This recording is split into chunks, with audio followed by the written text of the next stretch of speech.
بسم اللہ الرحمن الرحیم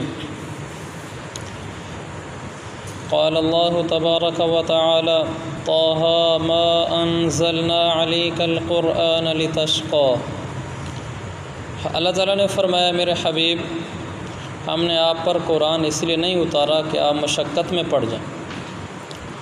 دوسری آیت میں فرمایا یرید اللہ بکم اليسر ولا یرید بکم العسر۔ اللہ تعالیٰ تمہارے ساتھ آسانی چاہتا ہے، تمہارے ساتھ تنگی کا معاملہ نہیں کرنا چاہتا۔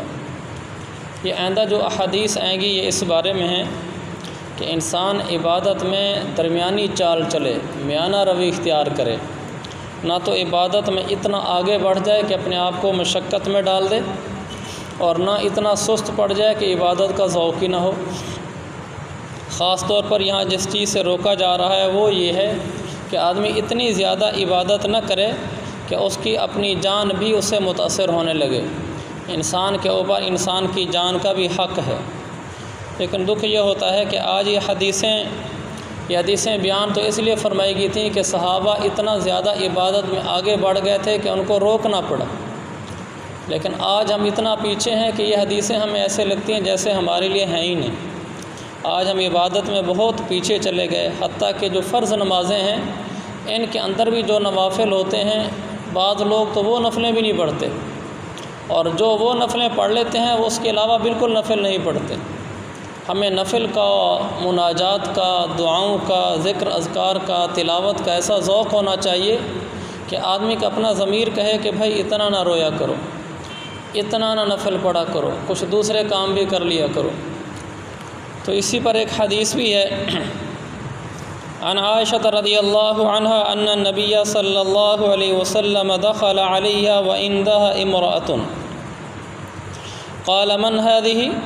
قالت هذه فلانة تذكر من صلاتها قال ما عليكم بما تطيقون فوالله لا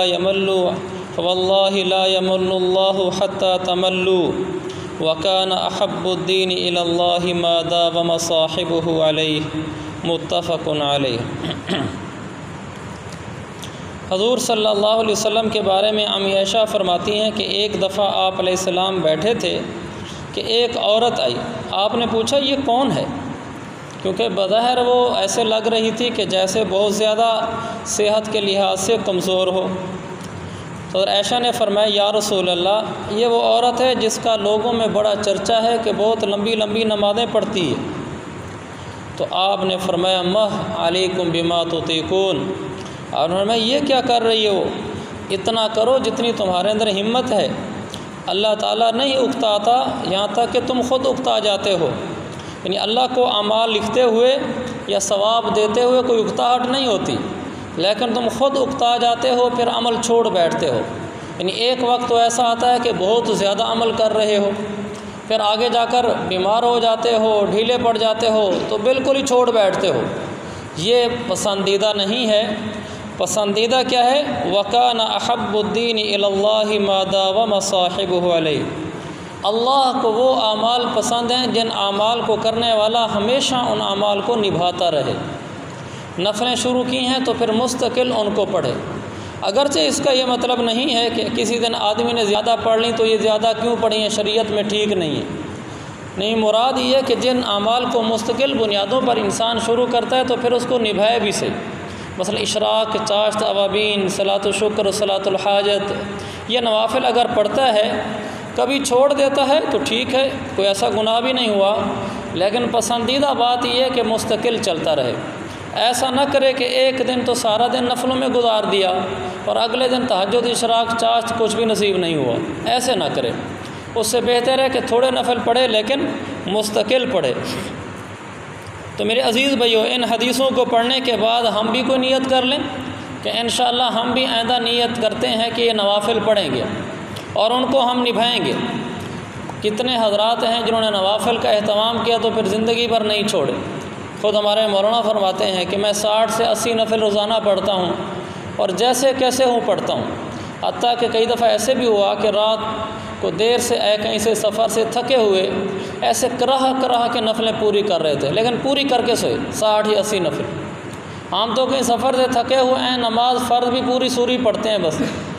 تو آدمی عمل کو نبھائے۔ تو میں اور آپ نیت کریں کہ ہم روزانہ انشاءاللہ تہجد پڑھیں گے، پھر سفر حضر میں پڑھیں گے۔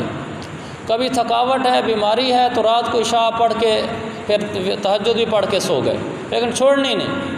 صبح کی اشراق ہے، چاشت ہے، مغرب کے بعد کی اوابین ہے، یا مستقل پڑھیں گے۔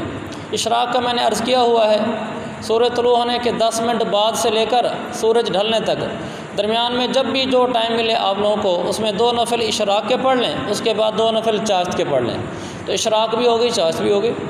اوابین میں جو نماز پڑھتے ہیں، مغرب کے 3 فرض کے بعد 2 سنتیں، 2 نفل، اس کے بعد 2 نفل اور پڑھ لیں، تو یہ فرض کے بعد کل 6 رکعتیں ہو جائیں گی۔ من صلی 6 رکعات بعد المغرب حدیث میں آتا ہے، تو مغرب کے بعد 6 رکعتیں ہو گئیں، تو یہ بھی کسی نہ کسی درجے میں اوابین شمار ہو جاتی ہیں۔ کم از کم یہ والی تہجد، اشراق، چاشت، اوابین تو میں اور آپ پورا اہتمام کریں۔ اللہ مجھے بھی توفیق دے، آپ کو بھی، اس میں ہم بالکل سمجھوتا نہ کریں۔ ہمیں ناشتہ چھوڑنا پڑتا ہے، کبھی کوئی اور چیز چھوڑنی پڑتی ہے، ہم کہیں کہ میں اپنے عمل کو مستقل نبھاؤں گا، یہ میں نہیں چھوڑ سکتا۔ دوپہر کو فسح کا ٹائم ہے، آپ کی چھٹی کا ٹائم ہے، اس میں آپ نے کوئی چیز کھانی پینی ہے، چائے پینی ہے، کہ جی میں چائے اس لیے نہیں پینا چاہتا آج کہ میرے آج نفل رہ جائیں گے، آج نفل پڑھ لیتا ہوں، چائے کل پی لیں گے، کیا ہوتا ہے؟ تو عمل نہ پیچھے چھوٹنے پائے۔ انشاءاللہ ہم عمل کو مستقل کریں گے، اللہ دل میں نور اتار دے گا، پھر دنیا کی زندگی ہماری بدل جائے گی اور آخرت بھی بدل جائے گی۔ اللہ ہم سب کو توفیق دے۔